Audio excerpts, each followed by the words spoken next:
Digital युद्ध क्षेत्र जहां राजनीति और साइबर क्राइम टकराते हैं। इंटरनेट ने हमारे जीने, काम करने और बातचीत करने के तरीके में क्रांति ला दी है। इसने राजनीतिक परिदृश्य को भी बदल दिया है।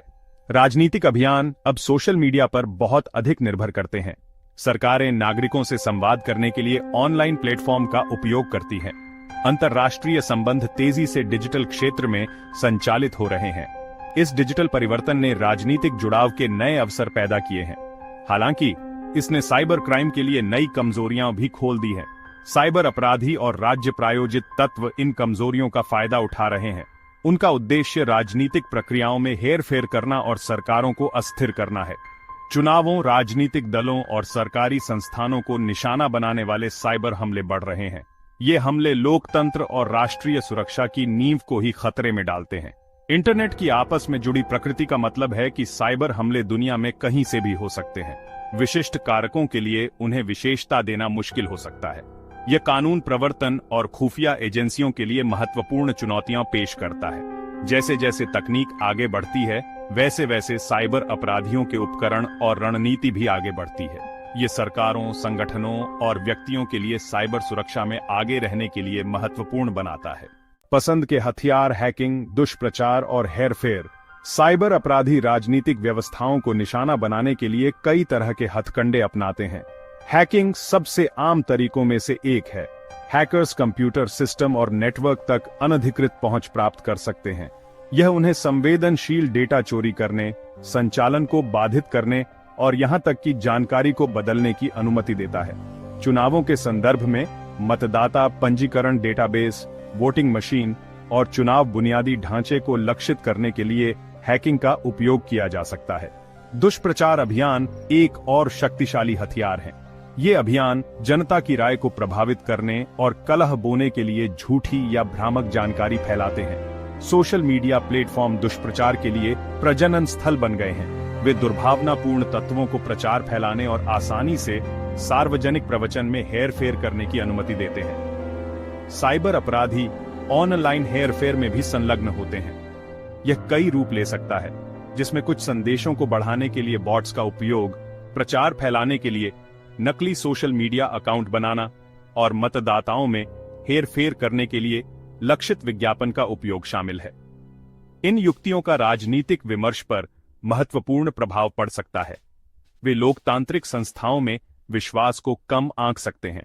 2016 का अमेरिकी राष्ट्रपति चुनाव साइबर क्राइम और राजनीति के इतिहास में एक महत्वपूर्ण क्षण था। इसने इस बात पर प्रकाश डाला कि विदेशी सरकारें लोकतांत्रिक प्रक्रियाओं में हस्तक्षेप करने के लिए साइबर हमलों का किस हद तक इस्तेमाल कर सकती हैं।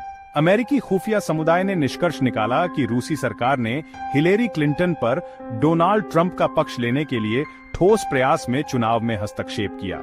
रूसी हस्तक्षेप ने कई रूप लिए। रूसी हैकरों ने डेमोक्रेटिक और रिपब्लिकन नेशनल कमेटी दोनों को निशाना बनाया, लेकिन उन्होंने केवल डेमोक्रेट से चुराई गई जानकारी जारी की। उन्होंने दुष्प्रचार और दुष्प्रचार फैलाने के लिए सोशल मीडिया का इस्तेमाल किया।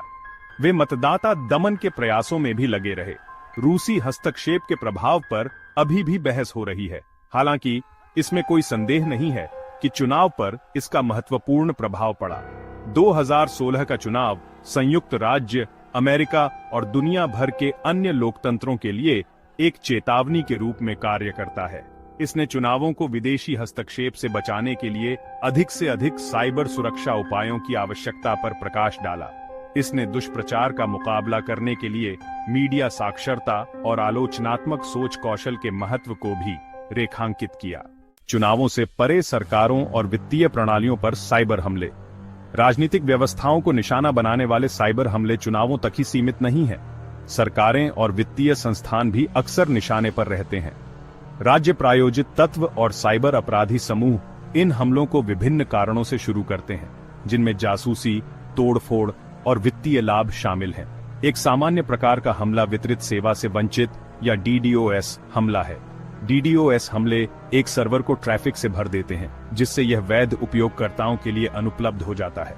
साइबर अपराधियों ने सरकारी वेबसाइटों, बैंकों और अन्य महत्वपूर्ण बुनियादी ढांचे के खिलाफ DDoS हमले किए हैं।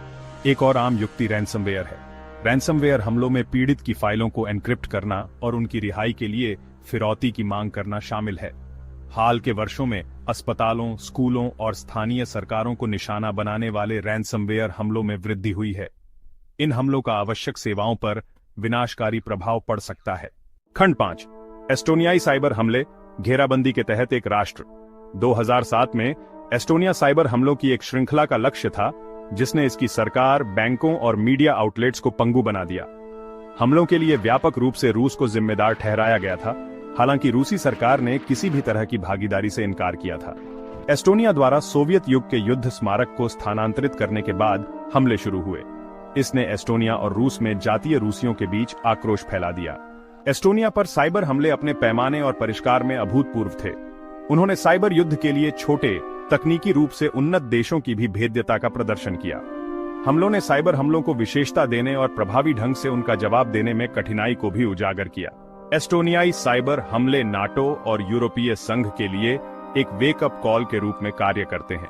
उन्होंने नई साइबर सुरक्षा पहलों के निर्माण और साइबर हमलों को रोकने और उनका जवाब देने के लिए नई रणनीतियों के विकास का नेतृत्व किया। खंड 6। बांग्लादेश बैंक डकैती साइबर क्राइम की वैश्विक पहुंच। 16 में हैकरों ने federal reserve bank of New York में बांग्लादेश बैंक के खाते से $8 करोड़ की चोरी की।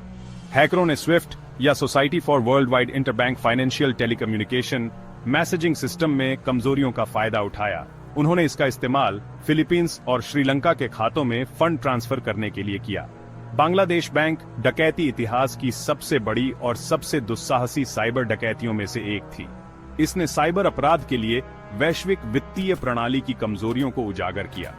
डकैती ने साइबर अपराध की जांच और मुकदमा चलाने में अंतर्राष्ट्रीय सहयोग की चुनौतियों को भी रेखांकित किया।